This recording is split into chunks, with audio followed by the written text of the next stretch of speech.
What were the hard decisions that President Trump had to make to achieve the current budget deal compromise? And what were his motivations? What were the wins and what were the losses? How did House Speaker Nancy Pelosi hold the debt ceiling as hostage? And how has deregulation contributed to the economic growth we're seeing in the Trump economy? This is American Thought Leaders, and I'm Jekielek. Today we sit down with Russ Vought, who is acting director of the Office of Management and Budget at the White House, taking the role of Mick Mulvaney when he became President Trump's acting chief of staff. We discuss what OMB, the most powerful office you haven't heard of, actually does, Vought's conservative approach and work with President Trump, and previously with Vice President Mike Pence, the Trump deregulatory agenda, and the realities around federal debt and government spending. Russ Vought, wonderful to have you on American Thought Leaders. Good to be on your show. So, you're the acting director of some have called it the most powerful agency that very few people know about, OMB. Well, we have a vital role within the federal government. We make sure everything regarding fiscal finances is something that is monitored. In terms of managing the federal government, all federal rules go through OMB. We also have a management division that makes sure it's being run well. Obviously, the president has great confidence in his cabinet agencies, but in terms of government-wide policy on things that we're finding that we can, from a collective standpoint, make better decisions, we put guidance out to help all agencies have that kind of best practices. So what does a typical day look like for you? Typical day varies really each and every day. We could be doing a lot of things to review regulations and making sure that all of the costs and benefits are known, that it's going to legally stand up in court. We try to make sure that the policy objectives of the president are accomplished. So you could have 2 or 3 different agencies that may have different takes on what the president's trying to do and maybe going in slightly different directions. We want to make sure everyone's in the room, that we're going in the same direction. And then, of course, we want to make sure that we're saving money wherever we can. Okay. So Congress will give us appropriations, but we want to make sure that it's spent properly, it's not mismanaged. And then, of course, we're always trying to figure out for the money that Congress has not given us, because we're planning, we're always looking at where we are fiscally. Do we have a good fiscal trajectory? All of these things are things that we do in a given day. So you're on record saying that deregulation is going to save, I think it's $3,100 on average per family in coming years. Mm-hmm. Explain that a little bit. Well, it's just the direct benefit to consumers for the deregulatory policies that this administration is already working on, and that was an analysis by the Council of Economic Advisors here at the White House. We think that everything from potentially cheaper cars as a result of the president's CAFE standards, the regulations that Department of Transportation is working on, to the types of cost savings that we've provided in healthcare for expanding personal accounts, association health plans. All of these things are things that lower the cost of consumers. When we talk about the $33 billion in savings for the deregulations that we've had since the president came into office, that is just for those interested parties that are benefiting or have the regulation applied to them. The $3,000 figure is a much broader figure that really gets at the heart of the success of this president's deregulatory agenda. We'll get back to deregulation in a little bit. I know that's a big focus of yours. But how is the OMB contributing to the economy, which is ostensibly booming like it hasn't been in ages? Well, I would never say that we contribute to the economy. I would say that we are a part of what the president, we're part of the president's administration that's doing everything we can to get government out of the American people's life, in championing policies, making sure that the policies that have either been passed or proposed lead to more freedom and economic opportunity for families across the country. One of the ways we do that is putting proposals in our budget that become law eventually. You know, the example of that would be the tax cut. Another example would be our deregulation policies. Those are all things that we're doing in real time that will further the economic growth that we're seeing. And then continuing as we go through the decision-making process with the president, we put things in front of him that say there's a pros and a cons, informing that analysis with how it will impact the economy, are all things that we do here at OMB. Fantastic. I want to ask you a few questions about your past. You used to work with the Vice President, actually. How is it working with him as in Indiana as a congressman? It's great, and I've worked with him for many years. I was his budget guy in the House of Representatives, and I was his policy director in his leadership position in the House of Representatives. He's always been a man of integrity and conservative principles, and has been both a mentor and a wonderful boss. So I feel like I've been in the trenches with him for quite some time, and the venue has shifted from the House floor to the Oval Office, but it's still a privilege to be a part of it. When he was nominated for Vice President, what went through your mind? Wow, Okay.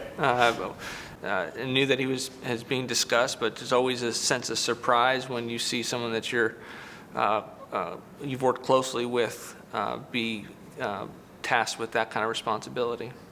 Let's talk about President Trump for a moment. Obviously, you interact with him quite a bit. Is there something you could tell us that the world doesn't know about Donald Trump? Well, I think that he's a fascinating person.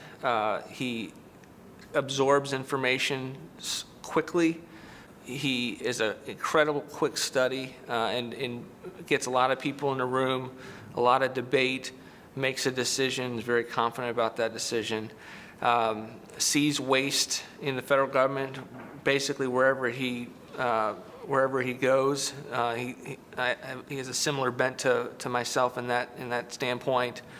And he empowers both the people in the big jobs and the low jobs, smaller jobs, to present viewpoints to him in his effort to get a real sense about what's going on. And I think that's something that previous presidents, I don't think you can necessarily say. There's a tendency in the White House to have to kind of be in a bubble, and this president works very hard to make sure he knows exactly what's going on across the country and not rely on the team that's just giving him information. So he's a breath of fresh air, and I think I wish more Americans had an opportunity to interact with him, because those that do come away with a great sense that this guy is championing on their behalf. Okay, so let's talk big picture a little bit about federal budget and spending. Yeah. So what is the value of having a balanced budget, and what would you say? Well, I think you ask that question to every family in the country, and they get it. They make trade-offs around the kitchen table or the computer as they do their financial software. I mean, they get that you cannot live in a resource in a world that's not resource constrained. There are trade-offs, and they make them, and sometimes there are really tough choices about what they choose to spend or not spend. Are you going to invest, or are you going to save for your kids' college education? That's not something that the federal government does a good job of. And so from the standpoint of balancing the budget, it is a very useful tool to ensure that there is a fiscal constraint in policy making. Okay. And so, as those of us who write budgets, it is a helpful guide. It's not the only guide. You can have spending as a percentage of GDP, where you've been historically, but it is a very helpful guide as a goal to get to that will actually work within a political system to constrain spending. And we were able to hit budget balance in our first budget. We did it this last year, getting to balance in 15 years, which was a little outside of the normal conventional window, typically a 10-year window. But my view was I would rather continue to talk about the goal being important, even if we don't hit it until 15 years out, because I think that it is a useful one to continue to let people know the progress that you're making. The debt is about 22 trillion. I think I have that right. And is there a threat to having that grow further? It is. It's something that we're definitely concerned about. We want to, over time, get in a different trajectory so that we budget people will call it bending the cost curve, and ensuring that we don't continue to rack up debt. But $22 trillion in debt, we're looking at trillion-dollar deficits really as far as the eye can see, and we need a real conversation about whether the cuts that we have proposed, and this president has put forward more spending reductions than any president in history, are we ever going to get to a point where we get a bipartisan appetite to consider those? My view is that we will, but it's going to take some time, and there needs to be a good part of that conversation about what the fiscal goal is, and I think balance is as good as any. I'm going to read something you wrote. You said, it's not that Americans, or you said, it's not that Americans are taxed too little, it's that Washington spends too much. Can you elaborate a little bit? Yeah, I mean, if you tally up, there are different figures for it, but the amount of if you break the debt up into how much people owe, are they getting that much in value from the federal government? My suspicion is that they're not. If you look at the amount of money that families pay in food, clothing, shelter, it's about $4 trillion, right? That's about what we bring in revenues to the federal government. Can't we say that that's enough? Isn't that just kind of a good benchmark to know that that's the limit for what we should be asking the American people to contribute to the coffers of the federal government? My view is that should be enough. That's one of the reasons why we look at revenues as a percentage of GDP, and we realize they're right where they've been historically. We certainly don't need to ask them to give more. We need to do what's hard in this town and to actually limit federal spending and to identify where we don't need it. And I assure you, the longer we have to manage these federal agencies, we realize that there is waste everywhere, and we can identify those and ask Congress to help work with us to eliminate it. So let's talk about this current budget deal that's in the works. You've said that Speaker Pelosi held the debt ceiling as hostage to the budget deal. I was hoping you could elaborate a bit on that. One of the things that's important, particularly when you're in the executive branch, is to extend the debt limit. The debt limit is not necessarily a spending control device, because you've already done the spending on the front end. Right. It's you now are dealing with the debt on the back end. But it's always been used as an opportunity to get a sense of where the country is fiscally. So, important conversations about fiscal responsibility have gone on as a result of that. Similarly, though, this time, we lost the House of Representatives, yes. And one of the main things that we were concerned about is the extent to which the debt limit would be either used to leverage higher spending, or worse, to thwart via policy riders or poison pills the obstruction of the president's agenda. So take any of the things that we're doing deregulatory-wise, you can put a legislative provision into law that says the Department of HHS is no longer allowed to move forward with that particular regulation. Pick whatever regulation. So we're very concerned about any effort to do that. And the debt limit was something that we needed to be extended. We negotiated for about 5 months since we produced the budget, and we got to a result that is certainly a compromise. It spends way too much, but it also has some important concessions from the Democrats in which they're surrendering their arms to add poison pills new poison pills Okay. to the eventual appropriations bills, so that we believe from the standpoint of life, all the current pro-life protections will be maintained. Okay. The work on the wall will go forward. Okay. It puts the Democrats in a place where they have to go to the radical parts of their caucus and say, basically, for a 2-year period, we're not going to do anything that with our main leverage points, which is spending and debt, we don't have the ability to stop the president. But it did come at substantial cost. But it's one that, we're in the moment that we're up against a deadline, and these are the kind of difficult decisions that get made.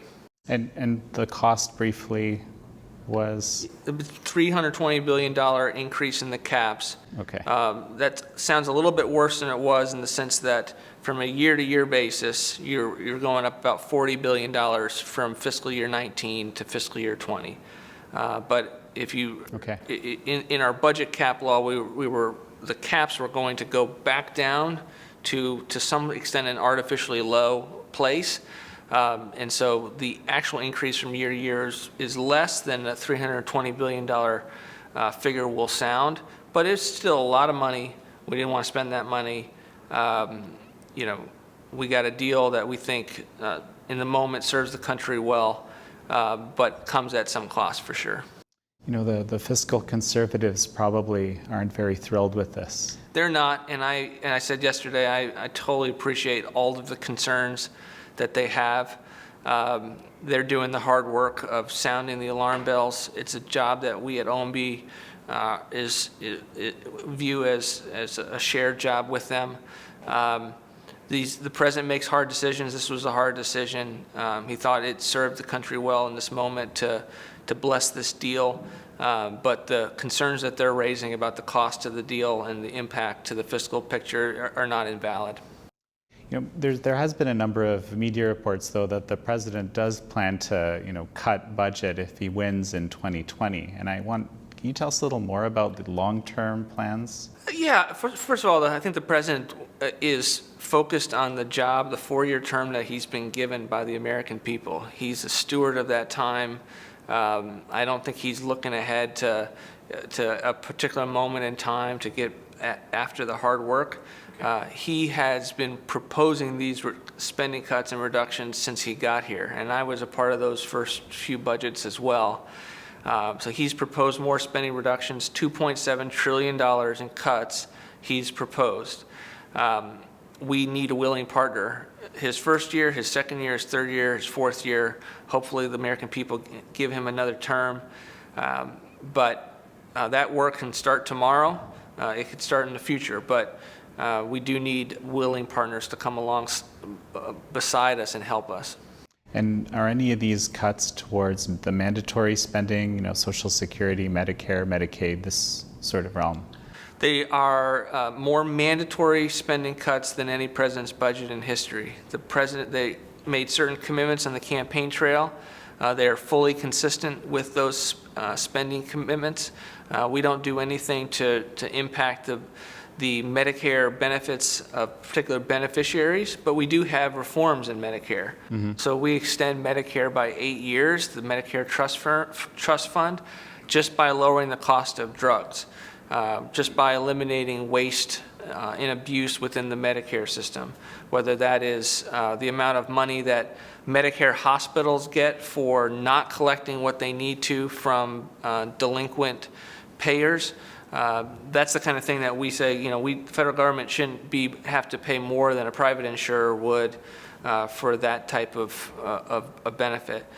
There are reforms in our budget to Social Security disability insurance to make sure that people are going back into the labor force. We view that is something that is consistent with what the president has put forward. Just because the disability program is within Social Security doesn't make it off limits.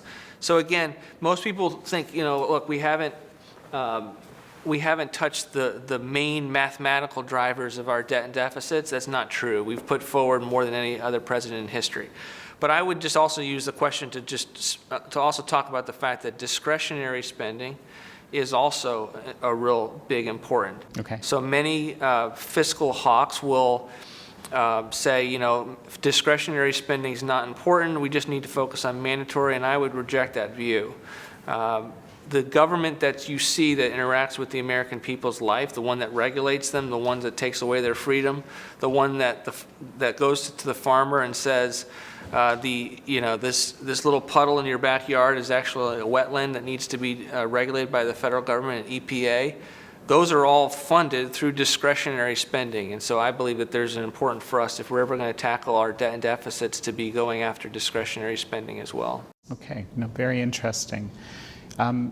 I have you talk a lot about deregulation. I know you're big on deregulation. Is there anything that actually needs more regulation? One of the things that comes to mind is, cryptocurrencies, this kind of realm. What are your thoughts? Well, on anything currency related, I would just defer to the Secretary of Treasury. We don't really get into that at all. But I would say, most certainly, in terms of, we're not trying to live in an unregulated state. The federal government needs to do certain things well. It needs to make sure that our food is healthy. It needs to make sure that our air is clean, our waters are clean. I think what we find, though, is that we're now 20, 30, 40 years into the main aspects of what these regimes were set up to do. And you have a lot of follow-on activities that gets into areas where, the benefits don't really reach the cost. And so that's one of the things that OIRA does. That's our regulation office here at OMB. We're not saying don't do the regulation. We're saying do it in the most cost-benefit way possible. Do it in a way that gives states as much flexibility as they possibly can. That's not kind of a way to strong-arm from Washington, D.C. a certain result. So one of the things we did recently is we replaced the Obama Clean Power Plan. If you remember, President Obama said, electricity rates need to necessarily skyrocket. He said necessarily because it was part of the liberal energy agenda to force electricity rates higher so that people would move away from certain energy-producing sectors.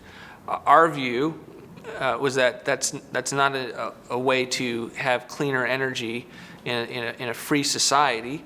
And we have redone the regulation, given states better tools and more leeway to accomplish many of the same things without shutting down coal and other forms of electricity producing sectors. So just before we finish up, any final words to American people about budget, spending, and so forth? No, other than the fact that the president gets it. The administration is doing everything it possibly can to allow the American people to keep more of what they earn each and every day, so that they can make decisions about whether to go on a vacation or whether to fund a child's college future or to put on addition to a house, invest in a community, invest in their churches. I mean, these are the things, when you really get into the granularity of a family's life, what's the trade-off? Do I give more to government, or do I get to invest in my family, my community, the needs around me in my neighborhood? That's what we want to give them more of an opportunity to do so. And so we want to get government out of their life. We want to give them more of their own revenues in the form of tax cuts. And we want to make sure that there's not a driver for future tax increases by having Washington, D.C. not get a handle on their spending, their deficits, and their debt. That's a long-term value proposition. It takes many, many years of work, day in, day out in the trenches, people on the outside saying there's a problem, people on the inside saying there's a problem. But we get it, the president gets it, and he wants more freedom and opportunity in their life. Russ Vought, fantastic having you on the show. Thank you, appreciate it.